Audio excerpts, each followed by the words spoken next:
Hello, everyone at Achieve Oxfordshire.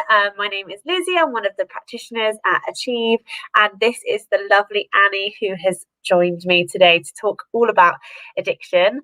Annie's worked within drug and alcohol addiction as a practitioner in a male prison, delivering sort of the 12-step program for NA and AA. You're also a qualified counsellor working in your private practice in Bicester. So you've got a lot of experience with not only kind of drug and alcohol, but also with, various age ranges going all the way up from, teenagers up to adults and loads of different situations that you've worked in. So we feel extremely excited and privileged to have you here, Annie. It's really exciting. So just to start, can you just tell us a little bit about kind of, what is addiction? Yeah, so addiction, when you look at the kind of general definitions of it, it's saying that an addiction is something that you are doing repeatedly that you don't have, or that you have a loss of control over.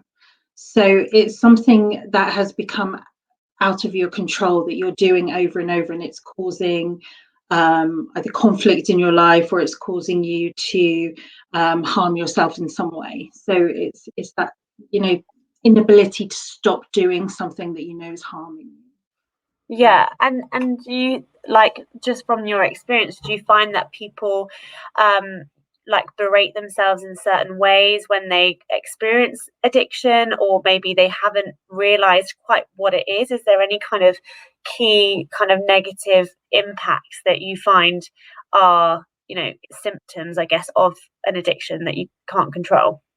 Yeah, absolutely. So a lot of people, their addiction can be something that is helping them to cope with something. So it's not necessarily a good way of helping them to cope with something, but it's a way of them coping. So a coping mechanism that they have developed along the way. And then it becomes like this pattern of behavior that when I feel bad, I turn to this to help me feel a bit better. But obviously it can then make you feel worse, and then you go into shame and guilt and everything. So it can become a real cycle of a behavior that you may know is not doing you any good, but it's in some way can be a type of comfort or a type of escapism. And for some people things get too much, and then they tend to whatever their addiction is to help them feel better. So Yeah. So, like you sort of mentioned there, a coping mechanism. So is that then, sometimes that coping mechanism can be okay, but it becomes destructive when it is the only one that you have?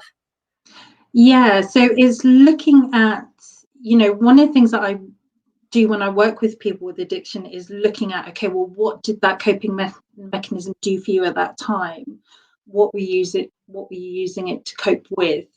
So for a lot of people, addiction can come out of a trauma or something that's happened to them, and then they've turned to something they've used to escape. So drugs, alcohol, gambling, whatever it is, to help them deal with what's going on for them. So when we can look back and identify, looking at first and foremost, what did it do for you, is quite an important thing to look at, because when we can get to the bottom of that, that's when you can kind of start to look at, okay, well, what can I do differently? What other coping mechanisms can I use that are healthy for me, that aren't going to, be causing me pain or destruction? And is that something that people can explore on their own, do you think? I personally, I think, if you have got an addiction, then seeing and talking to a therapist is really helpful. Even sometimes for some people, talking to a friend or, someone who has been in a similar situation, to just connect with another human being really and talk through what's going on for them, can be helpful. So I think, sorry, that's my cat meowing, if you can hear Oh. it. But having being able to connect with someone to begin with, I think, is really important, and then seeking help from there if you feel you need it. Great, thank you. Okay, so moving on then to cross addiction. Can you tell us Mhm. a little bit about that? Yeah, so a cross addiction is when we can sometimes think, oh, okay, I'm drinking too much, so I'm going to stop that because that's not doing me any good. And then they might find themselves overeating, or for some people, it's going to the gym to the point of they're hurting themselves. So what's happening there is you've dealt with the thing you're actually addicted to, but you haven't dealt with the cause of what's causing you addiction. Oh, okay. So that can happen quite a lot, where people go, right, I'm doing this too much, I'm going to stop it, but then they find themselves doing something else to an extreme. Yeah. Do you think like with all addictions, there is always a kind of underlying cause there? I think for a lot of people, there is an underlying cause. I think for a lot of people, there is a history of something traumatic.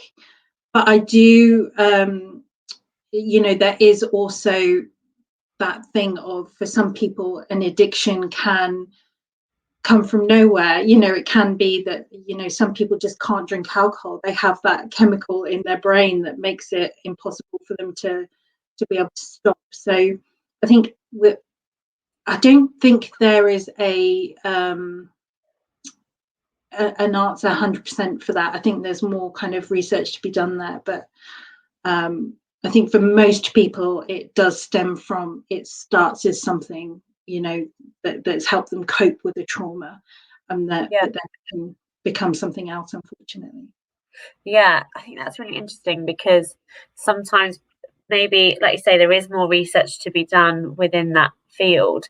But just for a lot of people, they'll say, so my experience obviously with weight management, it generally comes down to, oh, I just can't stop eating and I don't know why, and I think I'm just addicted to food. And often when we delve a little bit deeper, it's like, oh, maybe you're just not feeling very fulfilled within like your job, or maybe you're just kind of like filling a hole because your relationships aren't as you would like them to be, type thing. So I'm just wondering if there's any kind of I don't know, tools or help that you can give people who maybe don't want to completely stop something, but they're definitely, recognizing that they're filling some sort of hole, and how they can kind of delve in a little bit deeper into that. Yeah, so I think talking about it first off can be just so helpful, and it's amazing what can come out when you start talking. A lot of people I see will come to their own conclusions, or something will come up and they're like, oh, that's a big link to why I'm doing the behaviors I'm doing. I think it's also looking at, if you can put in a practice of grounding or meditation where you're taking time every day just to stop and try and connect with what's going on for you. I think that can be really helpful.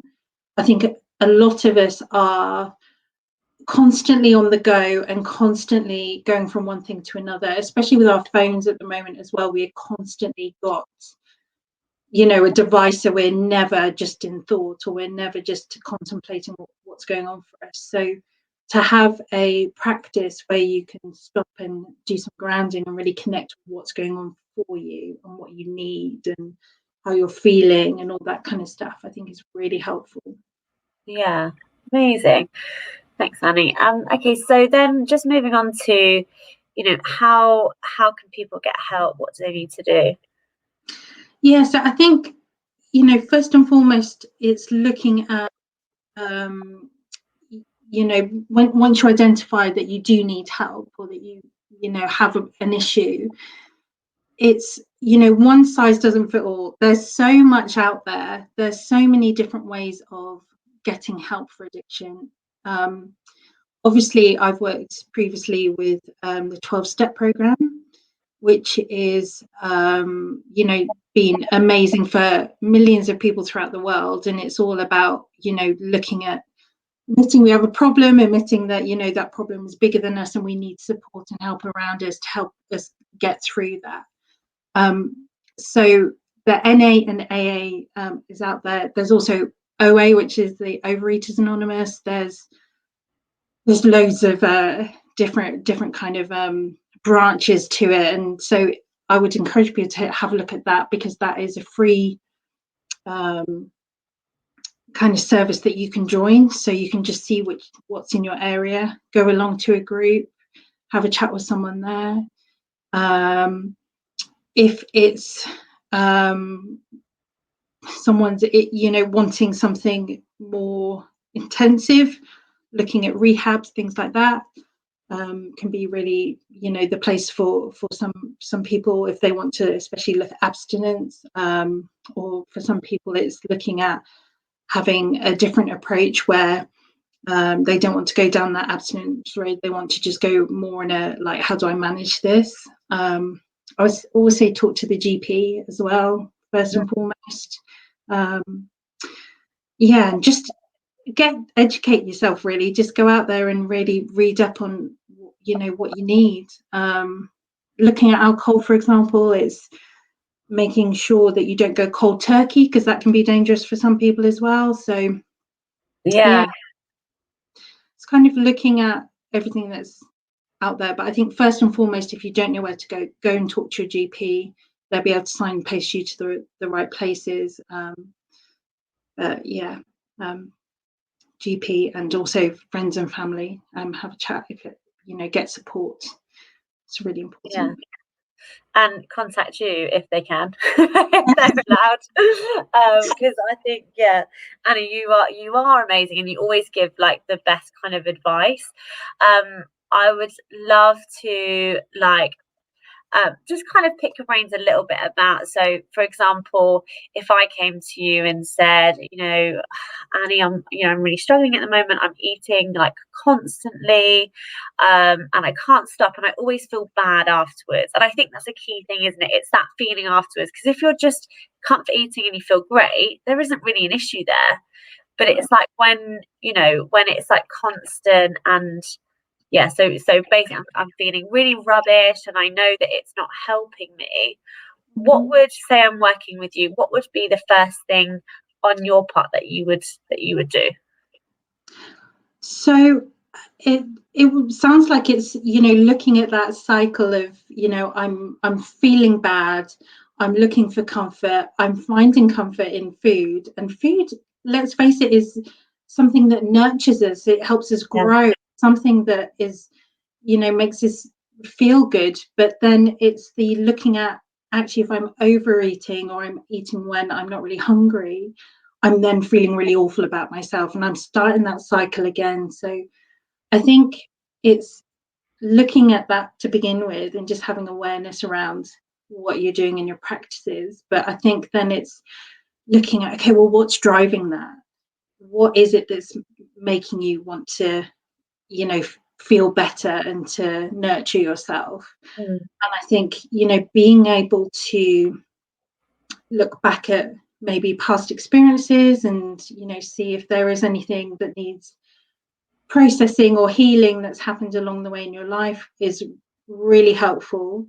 And then it's looking at, okay, well, what can we do differently? So if we're going to take something away, I always say to people, if you're going to take something out that you've been using to cope, like drugs or alcohol or food or whatever it is, you need to have something else in there as well. So whether it's a self-care practice, whether it's mindfulness meditation, whether it's getting group support, going along to having group therapy or individual therapy, whatever it is, but it's making sure you get that help that you need, and making sure that if you're taking something out, you need something else in there. That's amazing. And I think that like people maybe kind of frown upon food addiction as if it isn't really a thing. But if there's anything that's making you feel that negatively towards yourself and really affecting your day-to-day life, I've heard from clients before, they're not able to leave the house once they've done like a big binge and stuff like that. And if that is the case, then it's not that it's a problem, but it's definitely something that should be addressed. I think when we look at addiction and we look at how it can affect people, it can, I know you have some people out there who are like, oh, why don't they just, get a grip, or, and an addiction is a disease. It's not that easy just to go, I just need better willpower and I'm going to turn that off. It's looking at, if people are doing something to a place where it's harming them, it's clearly being able to see that for what it is. That's something that people are struggling with, and it may feel completely out of their control. So I always say, it's that thing of asking for help and, pulling in resources, being able to, see it for what it is. It's nothing to be ashamed of. It's just something that you need to, get that extra help and support with. Yeah. Yeah, I think that's so going to be really, really helpful for a lot of our clients, especially. Um, I had a really difficult question to ask. Oh yeah, it's not too difficult, and feel free to just give me a big X, like Lizzie, shut up. But it's just a bit of one thing that I'm really interested in is can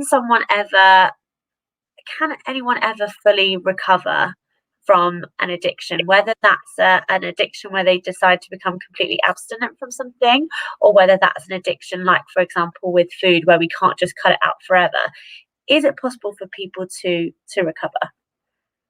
Yeah, I think recovery is absolutely possible. I think to be so fully recovered that you never have to think about it or watch it again, I think is a really difficult question, because I think for a lot of people, especially with drugs and alcohol, especially, I know that there's a lot of people who are like, I can never touch anything ever again because I will be back to square one.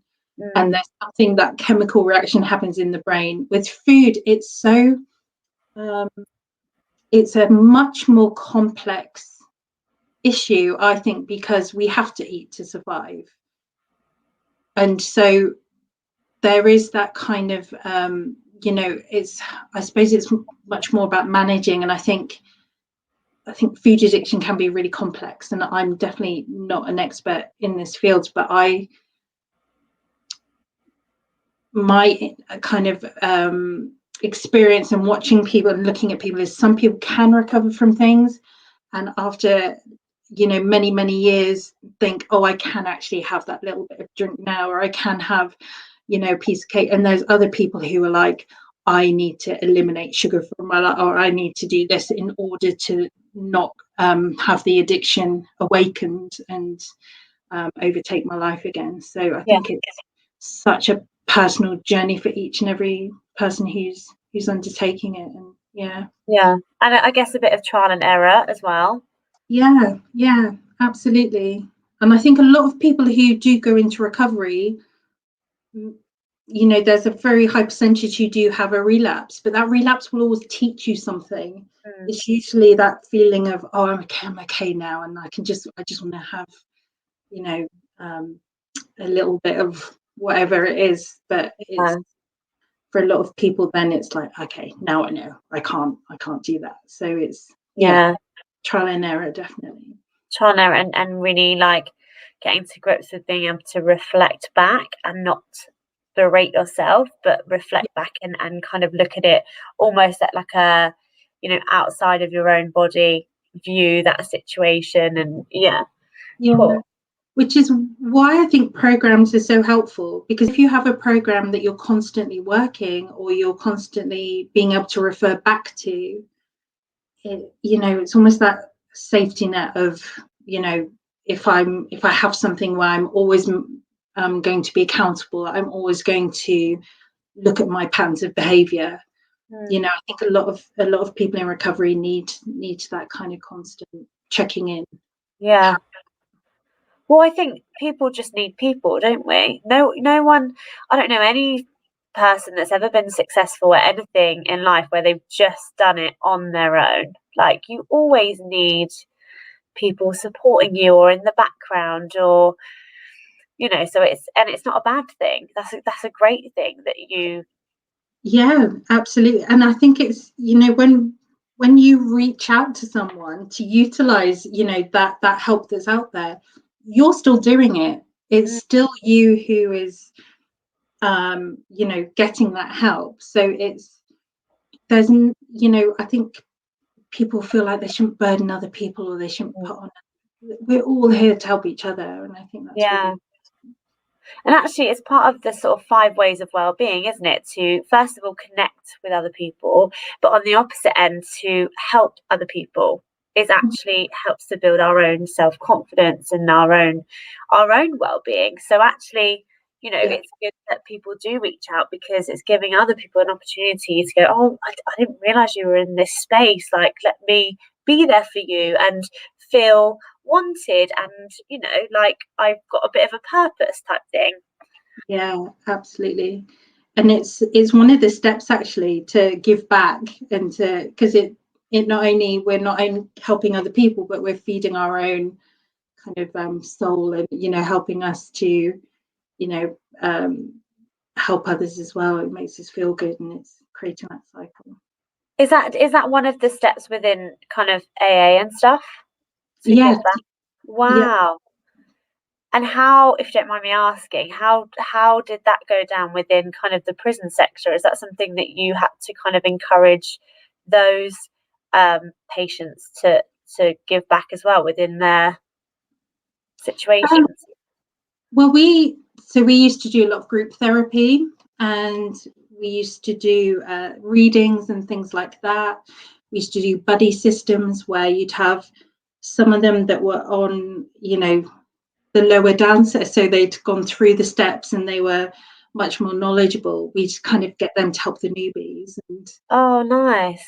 it was lovely. You could see, that sense of um, self-worth and self-esteem, being able to help somebody else, and knowing that you're valued as well, and your Mm, knowledge and your ability to help other people. And it was never an issue. It was never something that was that we particularly struggled to get others to help others. They were, most of the time, people were just so happy and willing to be able to do it, and you can see it brings joy to people. So yeah. Wow. I bet that was incredible to see that. yeah, very rewarding to see people go through and come out sometimes completely different, and going back into the community, not reoffending. It was, yeah. Wow. Yeah, amazing. Last thing that we're going to look at is just how to support someone who is struggling, which kind of ties in a little bit with our, you know, ways of well-being in terms of kind of helping people and that kind of thing. So, yeah, can you touch on this a little bit more for us? Yeah, so one of the things I just really want to say as well, if you are trying to support someone who is struggling with an addiction, it can be such a difficult, lonely place to be. It's not an easy thing. I think when you have one person in a family, or even a friendship group that has an addiction problem, the ripple effect it has on everyone is Mm, huge. And so it's, getting that person the help they need. If that person isn't ready for help, if they don't want the help, there's not a lot, that we can do. People need to, we can push them in the right direction and give them the tool, or give them the, the resources, and go, right, this is where you can go when you're ready. Or if someone isn't ready to hear it, or they don't want to go into recovery, then it's difficult. So I would, just always say, if you have got someone you love who is going through addiction, make sure you're okay as well. mm, You may need to get support. There is loads of support groups out there for, family members or partners, or even children of people who have got people in their family who are suffering with addiction. So yeah, so there's Al-Anon, which is the AA's family version, where you can go get, the talk out your experience and what you're kind of struggling with as well, and get the support there.